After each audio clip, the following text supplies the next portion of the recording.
बिस्मिल्लाहिर्रहमानिर्रहीम। अस्सलाम वालेकुम। मैं हूं बिशारत राजा, मेरे साथ मौजूद हैं असनात मलक साहब। इनके सामने चंद हम सवालात रखेंगे। एक तो आज सुप्रीम कोर्ट ऑफ पाकिस्तान में इमरान खान साहब के केस की समाअत हुई, जिसमें वो उनकी मुलाकात के हवाले से उस केस की समाअत हुई। जस्टिस मोहम्मद अली मज़हर की सरबराही में बेंच उस केस की समाअत कर रहा था।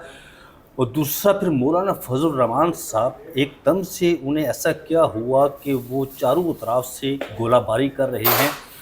फिर ये भी कहा जा रहा है, ख़बरें ये भी हैं कि सैम पेज, जिसकी एक गर्दान की जा रही थी कि सैम पेज पर है हम, लेकिन अब ये खबर है कि सैम पेज जो है वो फट चुका है, बल्कि वो उसके वो टुकड़े टुकड़े हो चुके हैं। मौलाना फजल रहमान साहब एकदम से अटैक कर रहे हैं। नून लीग इस सारे मामले में कहाँ है, वो खामोश क्यों है, उनकी तरफ से कोई क्यों बोल नहीं रहा।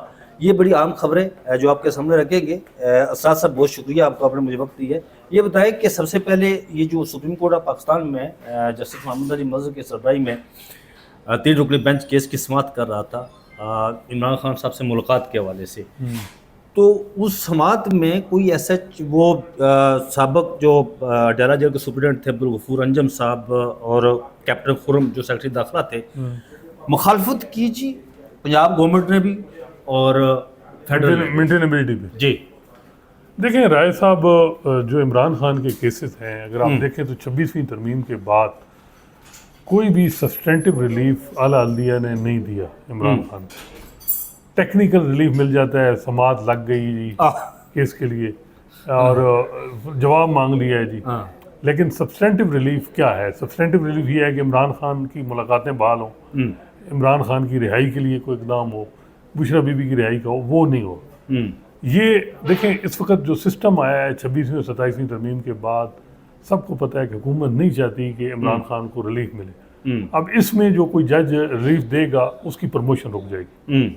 अब इस बेंच में भी आपको पता है मोहम्मद अली मज़हर साहब हैं, वो उम्मीदवार बनाए नेक्स्ट चीफ जस्टिस भी हैं, जज भी हैं। फिर आप देखें मुसरत इलाली साहबा और मोहम्मद अली मज़हर, इनका बैकग्राउंड देखें, ये बल्ले वाले फैसले की सिग्नेटरी, मतलब जिन्होंने सबसे कंट्रोवर्शियल इस तारीखी रिसेंट पास का जो आप कह सकते हैं कि कंट्रोवर्शियल फैसला जो था वो ये था। उसके बाद ये आप देखें तो फौजी अदालतों में सिविलियन ट्रायल, शायद बलाल साहब उनके साथ बैठे हुए, उन्होंने डोगर साहब की ट्रांसफर एंडोर्स की जी। फौजी अदालतों में सिविलियन ट्रायल मोहम्मद अली मज़हर मुसरत। ये शायद बलाल साहब वही है ना जो वो जो कहते होते थे कि मुझे कभी किसी ने अप्रोच नहीं किया। नहीं, वो नहीं किया होगा, वो मैं ये नहीं कहता किसी को भी। देखें अब अप्रोच की हुकूमत को जरूरत नहीं है ना। अब अंजाम आपके सामने बड़ा वाज़ेह मिसालें बना दी गई हैं कि आप अगर हुकूमत की ख्वाहिश के बरखिलाफ कुछ करेंगे, ऐसी चीज़ क्रीज से बाहर निकलेंगे तो स्टम्प आउट हो जाएंगे। आपको इबरत का निशान मोहसिन अख्तर कियानी वाली मिसाल में सामने है, बाबर सतार सामने है, समन रिफत सामने। तो इस वक्त जजेस जो हैं वो टेक्निकली हो जाते हैं। जब जब कहते हैं विकेट फास्ट हो तो सिगरेट डबल करे। ये जो है ना, मैंने पढ़ा था किसी किताब में कि अयूब दौर में भी ना अदालतें फिर हाइपर टेक्निकल हो जाती हैं कि ये पेज नहीं लगा जी, फलां आर्डर नहीं लगा जी, फलां चीज़ आप उधर क्यों नहीं। लेकिन अब मामला है ये फंडामेंटल राइट की इन्फोर्समेंट का, एक लीडर है या एक फॉर्मर प्राइम मिनिस्टर है, उसकी मुलाकातें नहीं हो रही, तो उसमें वो हाइपर टेक्निकल हो। मलिक साहब, मुझे ये बताएं कि एक तरफ तो ये कहा जा रहा है जी गवर्नमेंट की तरफ से, राना सनाउल्लाह साहब दूसरे तीसरे ये सारे लोग बयान देते हैं, कहते हैं जी कि हम जो है वो इमरान खान साहब के साथ मामला ठीक करने जा रहे हैं, हम चाहते हैं कि इमरान खान साहब के साथ मुलाकातें हों। डॉक्टर तारक फजल चौधरी आए रोज़ टीवी पर बैठकर जब सुप्रीम कोर्ट ऑफ पाकिस्तान में या हाई कोर्ट में या किसी भी और अदालत में जब केस चलता है तो ये मुखालफत क्यों करते हैं?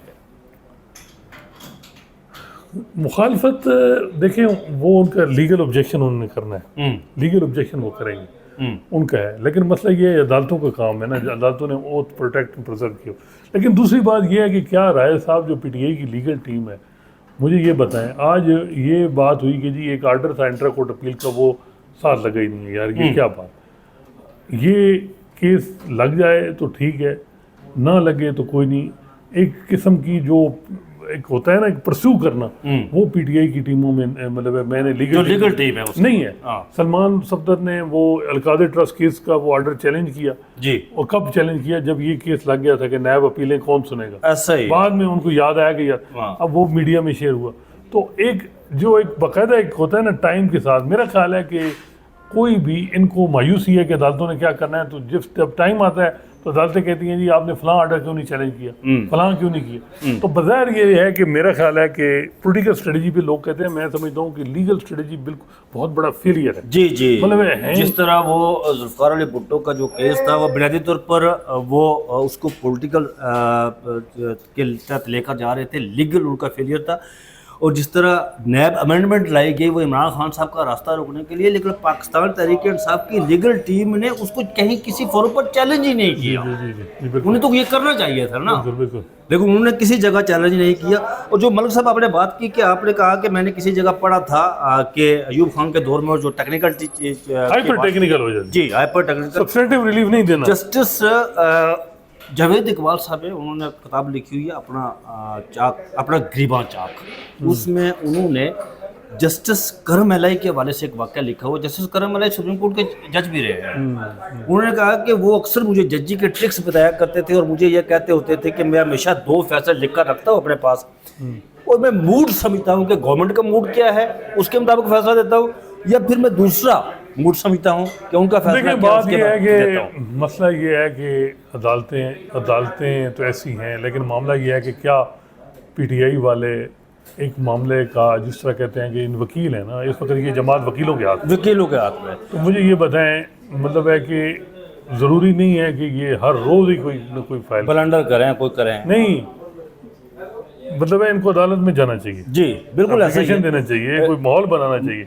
इमरान खान साहब ने भी कहा था कि अदालतों पर प्रेशर बनाना देखिए चाहिए। मसला ये है कि ना इनके पास लाहौर बार, इन्होंने कहते हैं हमने जिताई है, क्या जीते हैं कि इनकी सजा मुअत्तली की दरखास्तें नहीं लग रही पीटीआई वालों को, वो सदर हैं, उनको क्यों नहीं कहते कि जी जाके आप बात करें। जी अब दूसरी तरफ ये आप बड़ा फेलियर है कि यार आप पार्लियामेंट का बाइकाट नहीं कर रहे, जुडिशल कमीशन का बाइकाट कर दिया। जुडिशल कमीशन का अब मेरी अली जफर साहब से बात हुई, उन्होंने कहा जी 1-2 मतलब है कि यार 1-2 बंदे ऐसे हैं जिनको हम जज बना सकते हैं। हाँ, हमारे कुछ हालात ऐसी सिचुएशन है कि हम जजेस के साथ मिलके, और हमें यानी वहाँ बैठना चाहिए। हम अगर 78 नामिनी हैं, उनको क्यों नाराज कर रहे हैं जी। हम अपनी किसी को अगर वैसे जफर साहब की बात ठीक है, मैं देखिए ना, मैं हैरान हूँ कि ये बगैर हुकूमत को फ्री हैंड दे दिए कि अपनी मर्जी से उनकी बात में दम है। और देखें मुझे याद है, मुझे कामरान मुर्जा ने बताया कि मंसूर अली शाह जब चीफ जस्टिस बन रहे थे, कमेटी का जो इजलास था उसमें अगर पीटीआई वाले 2 मेंबर आते, मीटिंग अटेंड करते, वो पार्लिमानी पार्टी, मंसूर अली शाह वो कहते कि हम डिले करा देते थे पीपल्स पार्टी की, मतलब 50-50 चांस बन जाता था कि उसको चांस था, थोड़ा डिले कराना था, फिर कोई मामला, वो कहते हैं इन्होंने सरेंडर कर, ये हमने जी बाइकाट किए हुए, तो फिर भाई पार्लियामेंट भी जाए ना, जो असेंबली जिस असेंबली में आपने रहना था उनको छोड़ के आपने वो कर दी कि जी इलेक्शन हो, और जिस असेंबली को छोड़ना है उसके साथ आप जुड़े हुए हैं। तो मामला ये है कि बड़े अजीब ही सोच। अच्छा, ये तो होगा कानूनी माज। आगे चलते हैं। अफसान मलिक साहब, ये बताइए कि ये मौलाना फजल रहमान साहब को एकदम से क्या हो गया, उन्होंने कसूर में तकरीर की, कहा गया जी उन्हें कि माफ़ी मांगे आप। मौलाना फजल रहमान साहब ने तो गुजरे रोज जो लायर से खिताब किया वो तो 10 कदम और आगे चले गए। ये एकदम से क्या हुआ है कि वो चारों तरफ से गोला बारिश? देखिए मेरा ख्याल है कि मौलाना जो है उनके बड़े अरसे से शिकवी शिकायत है इस सिस्टम में भी। वो कहते हैं कि भाई, उनके करीबी लोग कहते हैं कि मौलाना साहब की तरफ से कि भाई सबके बच्चे अकोमोडेट हो गए सिवाय मौलाना के। मियाँ साहब के भी हो गए, बेटी मरीम नवाज हो गई, शहबाज शरीफ भाई इधर हो गया, जरदारी साहब सदर बन गए, इवन पीडीएम में अपोजिशन लीडर महमूद खान चकदई बन गए जी, वो सारे अकोमोडेट हो। मौलाना इस सिस्टम में नहीं आ रहे, बल्कि 2-3 दफ़ा हाथ हो गया। सुहेल अफरीदी का जब वज़ीर आला का इलेक्शन था तो अब मौलाना कहते हैं ना, मौलाना ने पूरा जोर लगाया अपने भाई को, जो दरख्वास्त दायर की पहले वो दरख्वास्त किसके कहने पे की पता करें ना, फिर क्यों की। मामला ये है कि मौलाना साहब पावर, वो कहते हैं कि हलवे की मिकदार मीठा कम हो तो ठीक है जाने दो, मतलब यही थी। लेकिन मेरा ख्याल है पक्के पॉलिटिशियन है, मौलाना कोई ग्रीवेंस तो थे, वो वेट कर रहे थे टाइमिंग का। जब टाइम उन्हें पता है एस्टेब्लिशमेंट बड़ी स्ट्रांग है इन हालात में, वो खामोश रहे। अब उन्हें, मेरा ख्याल है, मेरी ये तेजी है कि अब मौलाना को ये लगा है कि भाई एस्टेब्लिशमेंट फंसी हुई है। कश्मीर हो गया, बलूचिस्तान हो गया, खैबर हो गया, फिर आपके जो ईरान अमेरिका के, इसमें जो है ना अपने हिसाब बराबर करो। फिर वो चीज़ें ज़्यादा हो गई जब उनके खिलाफ कंपेन चली, तो मौलाना ने फिर मज़ीद एग्रेसिव हो गए। तो मौलाना का एक ये भी है कि मौलाना यकदम हाइपर भी हो जाते हैं। हालांकि मौलाना माजी में देखें, अभी फील्ड मार्शल साहब की कहीं किसी करीबी रिश्तेदार की डेथ हुई थी, तो ये गए थे अफसोस करने के लिए, कमरान मुर्तज़ा साहब ने मुझे बताया वो गए थे, तो इनका तलक़ात ठीक भी रहे हैं, लेकिन इनका ये है कि भाई सिस्टम में हिस्सा, वो कहते हैं PDM में आप थे, और हालांकि मेरी इत्तला के मुताबिक जो इस दफ़ा सिस्टम में नहीं थे, ये ख्वाहिश नवाज शरीफ साहब की थी, ये इल्ज़ाम लगता है कि भाई नवाज शरीफ चाहते थे ये और जहांगीर तरीन हो इस सिस्टम में कि जंगीर और ये सिस्टम में ना हो, लेकिन नून लीग ये कहते, नून लीग के कुछ लोग कहते हैं कि लेकिन हम मौलाना साहब के साथ नहीं चल मौलाना मैं नहीं, लेकिन मैं आपको बताऊँ, मौलाना साहब ने जितना दबाया है एस्टेब्लिशमेंट, हाँ कोशिश की है कि जो भी उसका फ़ायदा नून और पीपल्स पार्टी को होगा जी, लेकिन एस्टेब्लिशमेंट पे जब थोड़ा बहुत भी प्रेशर आएगा तो एस्टेब्लिशमेंट फिर कहेगी यही निज़ाम शहबाज शरीफ ही ठीक। हाँ अगर उनको बैरूनी दबाव ना हो तो फिर वो कहेंगे कि सिस्टम को चेंज करो, शहबाज शरीफ या नून वालों को भी टेक्नोक्रेट ले आओ ये वो, लेकिन जब उन पर दबाव बढ़ता है तो वो कहते हैं मौजूदा सिस्टम जो भी है हमारा कोई काम रुक नहीं रहा तो फिर इसको चलने दे। तो मेरा ख्याल है अल्टीमेट नून को इसका फ़ायदा हुआ है, मौलाना जितना एस्टेब्लिशमेंट को टारगेट करेंगे नून को फ़ायदा होगा, पीपल्स पार्टी को फ़ायदा होगा। और PTI का बजाय मैं देख रहा हूँ कि PTI हालांकि नहीं, उनका ये समझ रहे हैं कि भाई कहीं अपोजिशन का जो रोल है हमसे मौलाना छीन न ले, हालांकि अपना अपना रोल होता है। और PDM दौर में भी आपको याद होगा जब अपोजिशन सारी इकट्ठी हुई थी, हर एक 1 पॉइंट एजेंडा होता है, ये नहीं होता कि आप हर चीज़ में मतलब सब जो आप कह रहे हैं ना पाकिस्तान तहरीक, मैं आगे बात करूंगा कि नून लीग का किरदार शुगत किया, जो बात आप कर रहे हैं ना कि PTI का ये है कि हमसे अपोजिशन छीन। अब देखिए ये कुदरत का एक असूल है मलिक साहब, ये अफाकी असूल है कि आप जब कुछ जगह स्पेस खाली छोड़ते तो वो खाली नहीं रहती, बिल्कुल। उसको कोई ना कोई पुर कर लेता है। जिस तरह आज़ाद कश्मीर के अंदर अवाम ने पुर किया, यहाँ पर पिछले कुछ अरसे से सियासत में जमूत तारी था, पाकिस्तान तहरीक इंसाफ उस तरह की रैलीज जलसे जुलूस नहीं निकाल रही थी। अब वो जो खला पैदा हुआ, मौलाना साहब ने किया। कल आप भी सुना होगा पार्लियामानी कमेटी की मीटिंग थी कल रात को PTI वालों की, तो उसमें मेरा ख्याल है ये जुडिशल कमीशन का भी फैसला हुआ है बाइकाट का। हालांकि मेरा ख्याल है अली जफर को सुनना चाहिए था कि हमें करना चाहिए नहीं करना चाहिए। दूसरा सुना है महमूद अचकज़ई साहब पे ज़्यादा गिला है कि भाई उन्हें लीड करना चाहिए था और वो खामोश बैठे हैं और वो ना वो मुज़ाकरात कर रहे हैं ना कोई उनके बारे में सुना है कि वो गाड़ियाँ शाड़ियाँ मरात वगैरह। मेरा ख्याल है राय साहब बात ये है कि जो जिसका क्या कहते हैं ना कोई चीज़ किसी की कहते हैं वो कोई बाहर गिरा हो ना तो वही जोर लगाता है। मामला PTI का है, PTI ऐसे नहीं कर सकते आप। अचकज़ई साहब ठीक है, अचकज़ई साहब का एक टाइम था कि जी मैं वो मुज़ाकरात करूँगा और मैं भी कहीं ना कहीं वो कर भी रहा हूँ, लेकिन मामला ये है कि ईरान पाकिस्तान जंग यानी ईरान अमेरिका जंग के बाद वो सूरत-ए-हाल नहीं बनी और फिर मामला इस वजह से रुक गया कि ये अचकज़ई साहब कहते थे कि मैं वो मुलाकात करने के लिए आए, शहबाज शरीफ कहते थे मेरे पास आए, तो ये चीज़। लेकिन अल्टीमेट मैं समझता हूँ कि ये जो मूवमेंट है ये जो भी चला ये चलानी है सोहेल अफरीदी जिसको इमरान खान ने बनाया, फिर ये बनती है फैमिली की, ठीक है। और अगर अचकज़ई साहब का ये है, उनका व्यू ये है कि हम किसी के बच्चे मैं नहीं मरवा सकता। मौजूदा जो सूरत हाल है, जो 26 नवंबर में हुआ, जो TLP के साथ हुआ, जो अभी और LSDC के साथ जो अभी रिसेंटली हुआ, वो कहते हैं भाई हम सियासत के लिए किसी के बच्चे नहीं मरवा सकते, ये उनका व्यू है। वो कहते हैं हमने सियासी तौर पर, लेकिन हक लेने के लिए आपको सड़कों पर आज़ाद कश्मीर के अंदर मुझे बताया 40 से नहीं, लेकिन मामला ये है कि राय साहब ओवरऑल ही फेलियर है ना। प्रॉब्लम ये है कि आपके अंदर ये पाकिस्तान तहरीक इंसाफ का फेलियर है। PTI के 3 ग्रुप हैं। अब मुझे बताएं मुराद सईद और सोहेल अफरीदी जो इस वक्त फटा चल रहा है, मतलब है कि जी तख्ती लगी है नहीं लगी। अलीमा खानम ने कहा जी मुराद सईद लोगों में अब आए और मुराद सईद का रात और बैरिस्टर गौहर साहब किसी और जगह मसरूफ हैं। और मुराद सईद ने कहा जी कि मैं जब इमरान खान कहेंगे तो मैं आ जाऊंगा और वो पत्नी तजर्बाकार हमारी सुबाई। तो ये जो तकसीम है, मुझे बताएं इमरान खान के नाम से सारों ने वोट लिए जी, ये इस वजह से थी कि एक दूसरे से लड़ने। गंडापुर साहब का अपने मसाइल हैं। लेकिन मुझे ये बताएं मलिक साहब, जो काम पाकिस्तान तहरीक इंसाफ के मर्दों ने करना था ना, कहाँ अली मोहम्मद खान, कहाँ जुनैद अकबर, कहाँ सोहेल अफरीदी, कहाँ है आतिफ खान, कहाँ है जनाब मीना खान अफरीदी क्या कर रहा है, ये शायद खट्टक क्या कर रहा है। ये सारे लोग अपनी कुर्सी माल खाल बजाने के चक्रों में यार, इन्हें इमरान खान साहब की राय से कोई इनका ताल्लुक नहीं है। कि बात ये है कि मैं आपको बताऊं, जो वर्कर है ना, मेरी जो एक असेसमेंट है वो ये है कि अगर इमरान खान बाहर ना आए, ये सूरत हाल बनती है ना कल इलेक्शन की, इन लोगों को वोट किसी नहीं देना। वोट क्या, मैं कहता हूँ कि इमरान खान साहब कल बाहर आते हैं ना मलिक साहब, तो ये 95% ये पाकिस्तान तहरीक इंसाफ इमरान खान वो पता नहीं आप खुद दे देंगे।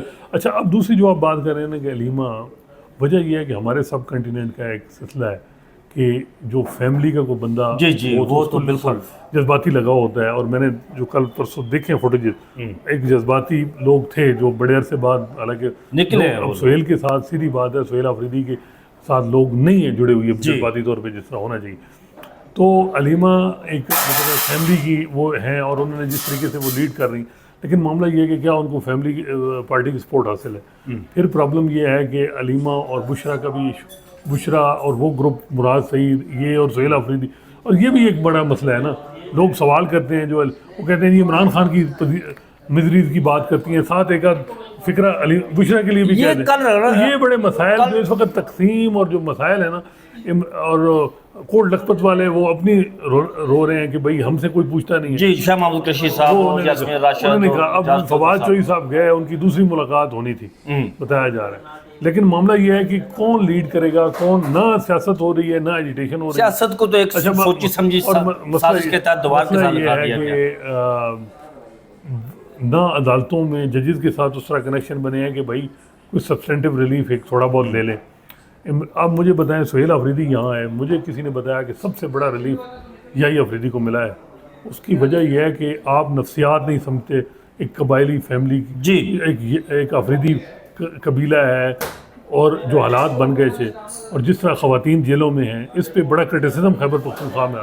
सुहेल अफरीदी साहब ने यहाँ जड़ दिया जी कि हमारे बड़े बैठे हैं जी और ये वो, तो जो उन्होंने इतना बड़ा रिलीफ जो यही अफरीदी को दे दिया। अच्छा, मुझे ये बताएं, और इतना नहीं करा सके कि जी मतलब ये आप हमारे बड़े हैं तो सर मेरी तो मुलाकात करवा मेरी दें। मुलाकात आप करवा चीफ दें। जैसा बख्तान है, मेरा थोड़ा कम बहुत- अज कम जो है ना, आप बड़े हैं हमारे, तो कुछ ना कुछ नहीं चीज़ें नहीं, बाकी मेरे रह जाए। लिए चलो मैं आपके लिए इतना कुछ कर रहा हूँ, मेरी आप मुलाकात करवा दें गवर्नमेंट को कह के।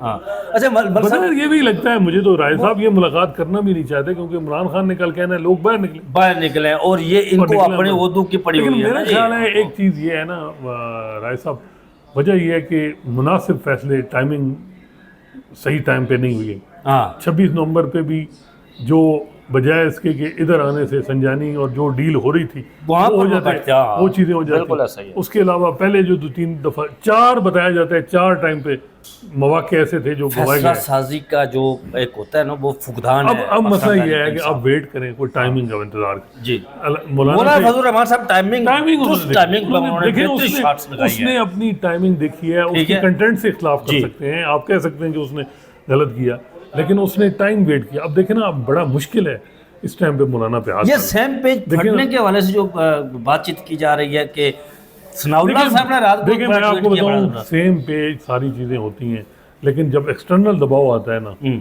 फिर ये जो तिकोन है ना, पीपल्स पार्टी, नून और एस्टैब्लिशमेंट, फिर ये इसी तरह ही चलेगी। वजह यह है कि मौलाना साहब जब दबाव देंगे तो वो कहेंगे यार ये कम अज़ कम इनकी, ये हमारी हर बात शहबाज शरीफ साहब मानते हैं, तो ज़रूरत क्या है। उधर मरियम नवाज हाथ जोड़ के खुदा का वास्ता कह रीशफलिंग हो रही जाएगी है। कैबिनेट हाँ, की क्या। मरियम नवाज हाथ जोड़कर कह रही है खुदा का वास्ता है जनाब, पीपल्स पार्टी को वोट देने दें। कश्मीर के अंदर हालात जो है, मरियम औरंगजेब मरियम नवाज जी, अच्छा। उसने तकरीर की, स्पीच की, उसने खुदा का वास्ता हाथ जोड़े उसने बाकायदा। देखिए वो बात ठीक है।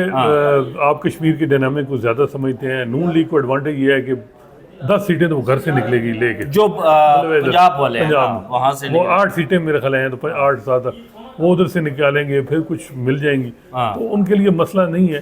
पीपल्स पार्टी का थोड़ा इशू ये है कि वो कहते हैं कि भाई ये सीटें कम हों, क्योंकि उनके आज़ाद कश्मीर में अभी जड़े हैं, मतलब उनके इलेक्टेबल्स उनके पास हैं, और वो बयानी शबाज। लेकिन बिलावल का जो बड़ा इशू है वो कंसिस्टेंट नहीं है अपनी पार्टी में। बिल्कुल वो एक दिन बात करेंगे, महीना गायब, महीना फिर दूसरे मसाइल दिन बड़े और बात हैं। करेंगे। देखिए सिंध गवर्नमेंट में बड़ा पैसा है, सिंध गवर्नमेंट में उसको बचाना मकसूद है जी। मामला ये आप छोड़े ना, 15 साल 16 साल से 20 साल से जी, वो रोजी रोटी जो है वो 2008 से लेकर टिल 9 वही है ना जी। हाँ, तो देखिए कितना ऐसा बनता है, ये 20-21 साल बनते हैं ना। नहीं मतलब नहीं 18 साल बनता। आखिरी सवाल करेंगे कि मुझे ये बताएं कि ये एक खबर ये भी है कि 5 अगस्त से कबल इमरान खान साहब से कहीं मुलाकात करवा दी जाएगी। मेरा नहीं ख्याल, हाँ ये है कि देखें वो जो चीज़ फंसी हुई है मे भी वो ये है कि जी 9 मई पे रिग्रेट करें, या देखें ना, अब मसला ये है कि अब जो टर्म्स एस्टैब्लिशमेंट अपनी कहेगी ना, क्या वो इमरान खान मानेंगे। असल तो ये बात, डील तो तैयार है, आज रात हो जाएगी, लेकिन क्या वो माफ़ी मांग लेंगे 9 मई पे, क्या वो कहेंगे कि जी भाई ठीक है मैं सियासत से दरपदार हो रहा हूँ, या फॉर टाइम भी 1 साल के लिए, जो सबसे बड़ा मसला है वो ट्रस्ट डेफिसिट का है, दोनों का एक दूसरे पे ट्रस्ट नहीं है। नून लीग का भी बड़ा मामला है कि यार जब भी इमरान खान को छोड़ें कम से कम हमें भी इत्मीनान मिले, हालांकि वो चीज़ें नहीं होती। लेकिन मामला ये है कि मेरा ख्याल है कि इमरान खान का जो मामला है वो अभी तक हुकूमत जो है इस इतनी कमज़ोर नहीं है कि वो इमरान खान को कहे कि हम आपसे बात करना चाहते हैं। ठीक है, बहुत शुक्रिया सनात मौलवी साहब। नाज़रीन, ये थी लेटेस्ट अपडेट जो हमने आपके सामने रखी है। मुझे और सनात मौलवी साहब को इजाज़त दीजिए, अपना बहुत सा ख्याल रखिएगा। अल्लाह हाफिज़।